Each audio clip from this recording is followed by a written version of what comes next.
nice guys. Continue my mukbang.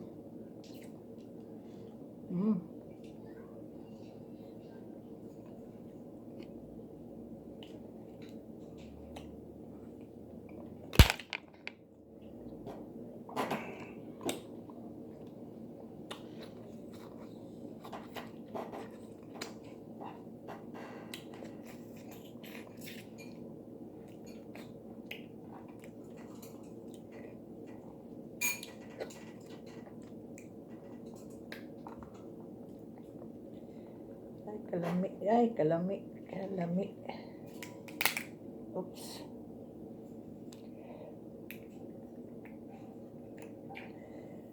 Busy ako guys. Kayo. Kapag salita, busy sa eating ko guys. Masarap kasi.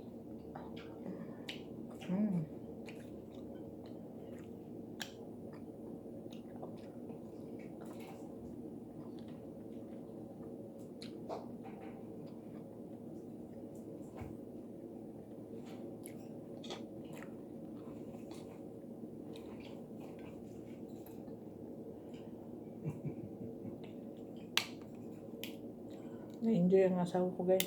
Nanood siya din ng ibang vlogger.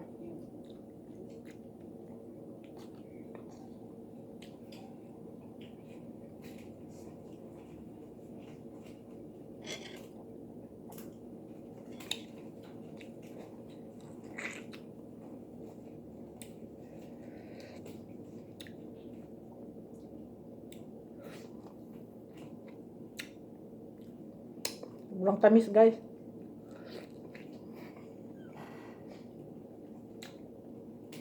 Orange.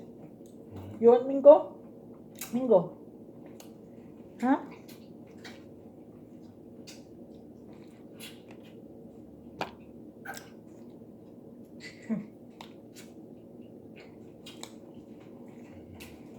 I will take my hand.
Bulinaw guys, so. This is bulinaw. I fried it with oil vegetable with eggplant. This night.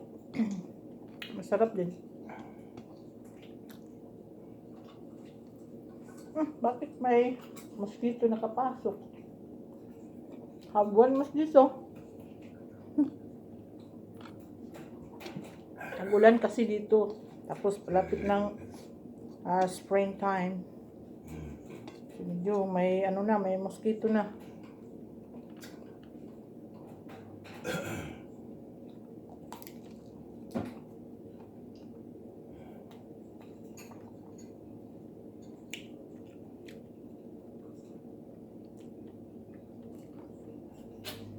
Hindi ko to niluto guys kasi purpose ko parang dahil siya makain ko yung ba yun, parang may collagen siya, tapos may vitamin E. Basta ang dami itong benefits to guys. Nalaman ko sa programa ng doktor online. So, masarap siya pag isabay mo sa ibang ulam. Siya lang, malangta. Balsa. Iwan ko kung ano sa English yun o sa Tagalog. Hindi ko alam.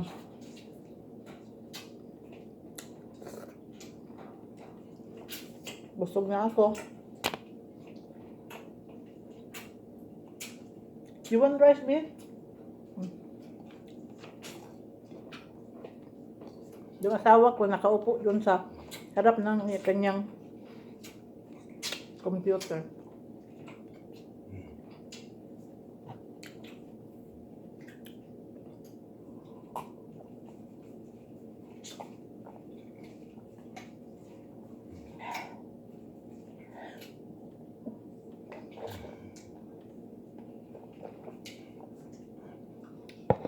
Busog na ako, guys.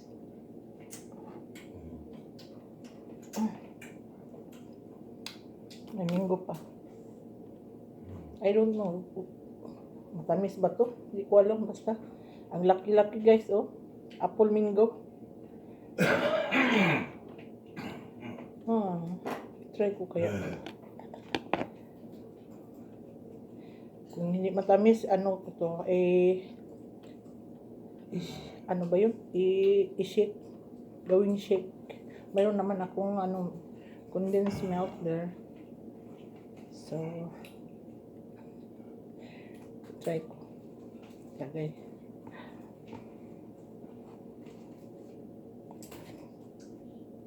Try ko kung matamis ba kaya ito.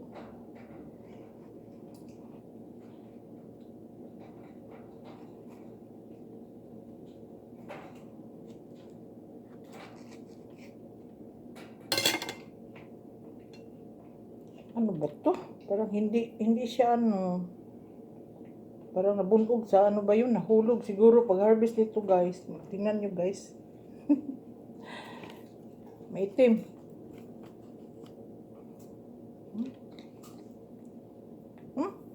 Tigas ilalim.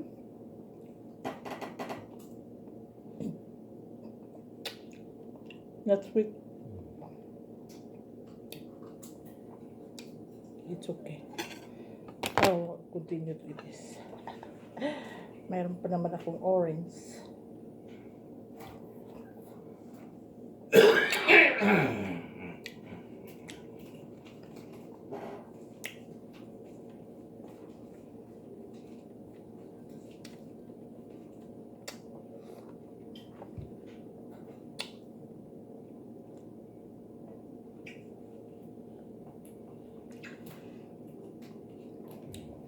Kumakain ba kayo nito, guys? Yung mussel.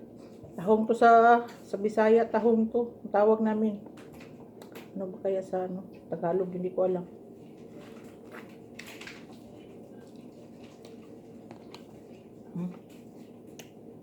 Ito ba siya? Mahal siya sa Walmart. Mahal siya pero bahala na basta makakain ako.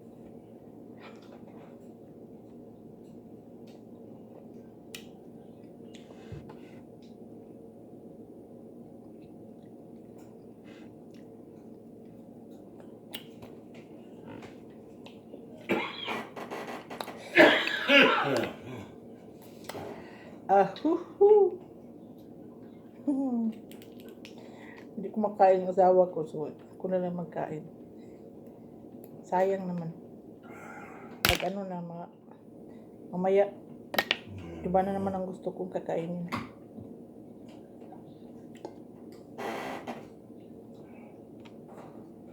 Hindi sana ako magluto ngayon.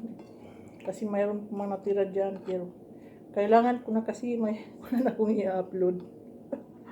Napag-isipan ko naman lang, magawa ko nito. Tapos, kanina wala, sa isip ko wala akong appetite. Pero ngayon, ang dami kong nakain.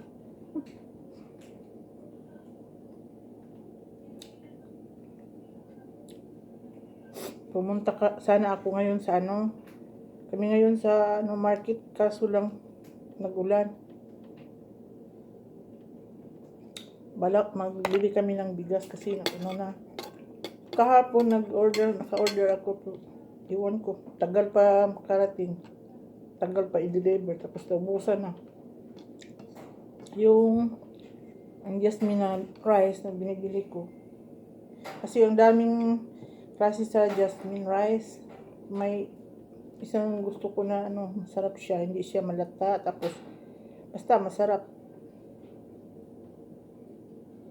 Iiwan ko yung tinatry ko yung order, dalawang na lang yun. Kasi iwan ko bakit nagmahal ang bigas. Mayroon ng 100 plus yung 20 LB. 100 basta 100 some. Yun lang, maliit lang binibili ko. Parang to, 5 kilo or 4 kilos. Dalawang plastic bag. Na-order ko, tapos gusto ko bumili pa, baka wala nang, rice is life. Magalit ako pag hindi ko makakain ng rice. Ito namang isa, lagi inuubo. Ako naman, inuubo ako, pero medyo minsan na lang kasi, gamot pala yung, guys, yung water, Lipton tea, tapos 1 cup. Tapos pakuluan mo, lagyan mo ng half, kasi yun ang ginagawa ko, orange, ang half orange yung juice, nilagay ko sa tea, Lipton tea, tapos nilagyan ko ng honey. 2 araw lang, minto ng ubo ko.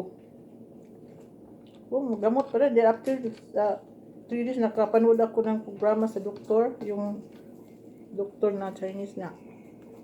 Pina-advise niya, mas okay daw ang orange ilagay sa sa tea. Tapos lagyan ng honey. Gamot din, mabisa yung gamot. Hindi na daw kailangan magpunta ng pharmacy o pumunta ng doktor. Yeah, yan pala. Akala ko makapunta na ako sa doktor kasi ang hirap huminga, yung dito ko parang mabiak na. Ang sakit.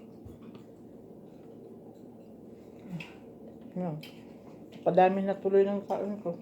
Sabi ko, busog na ako. Tapos, tuloy pa rin yung kain. It's okay.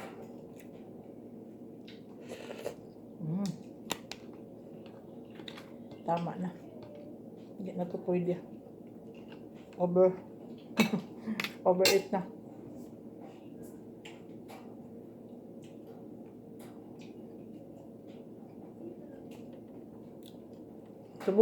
Susubukan niyo guys yung gamot sa ubo. At saka yung nose ko nag-leaking. Parang masama yung pakiramdam ko noon. Tapos in-invite ako ng gathering. Hindi ako nag-attend kasi mahirap na. Baka awa pa ko ng iba. Pero okay yung, mabisa yung orange ginagawa ko with the Lipton tea at saka honey. Yun lang, mainit-init pa yung iniinom ko. Pero okay din siya. Okay, dito lang guys. Dito lang ako tama. Hanggang dito lang. Tapos, maraming salamat. Thank you everybody for watching my video. And always follow me and sa hindi pa nakapindot ng manok na pula ko, pindutin nyo na at mag-iwan kayo ng liham sa akin. Okay, bye-bye.